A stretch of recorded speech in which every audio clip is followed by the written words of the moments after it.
ഡൽഹിയുടെ തിരക്കേറിയ വഴികളിലൂടെ സഞ്ചരിക്കുമ്പോൾ ചരിത്രം നിശബ്ദമായി സംസാരിക്കുന്ന ചിലയിടങ്ങളുണ്ട്. അധികാരത്തിൻ്റെ കഥകളല്ല, സമർപ്പണത്തിൻ്റെയും വിശ്വാസത്തിൻ്റെയും കഥകൾ പറയുന്ന അത്തരമൊരിടമാണ് സീനത്തുൽ മസ്ജിദ്. യമുന നദിയുടെ തീരത്തായി നൂറ്റാണ്ടുകളായി തല ഉയർത്തി നിൽക്കുന്ന ഈ മസ്ജിദ് മുഗൾ ചക്രവർത്തി ഔറംഗസീബിൻ്റെ മകൾ ഷഹ്സാദി സീനത്തുന്നിസ ബീഗത്തിൻ്റെ ആത്മീയ പാരമ്പര്യത്തിൻ്റെ സാക്ഷ്യമാണ്.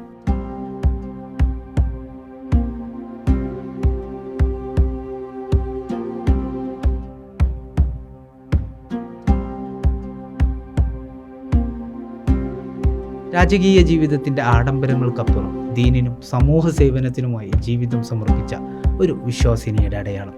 ഈ മസ്ജിദിൻ്റെ പടവുകൾ കയറുമ്പോൾ നമ്മൾ കാണുന്നത് വെറും ചുവന്ന മണൽക്കല്ലുകളും മാർബിളും കൊണ്ട് തീർത്തൊരു നിർമ്മിതിയല്ല, കാലത്തെ അതിജീവിച്ചൊരു നിയത്തും ആരാധനയുടെ മഹത്വവും ഒരു സ്ത്രീയുടെ ദീനിനോടുള്ള സമർപ്പണവുമാണ്.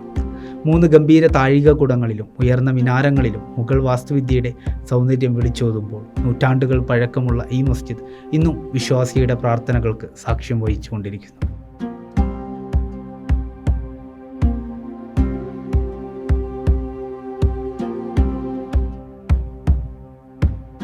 ഇന്ന് ദരിയാഗഞ്ചിൻ്റെ തിരക്കുകൾക്കിടയിൽ ഒരു രാജകുമാരിയുടെ ആത്മീയ സമർപ്പണത്തിൻ്റെ ഓർമ്മയായും മുഗൾ പൈതൃകത്തിൻ്റെ ജീവിക്കുന്ന സ്മാരകമായും സീനത്തുൽ മസ്ജിദ് നിലകൊള്ളുന്നു.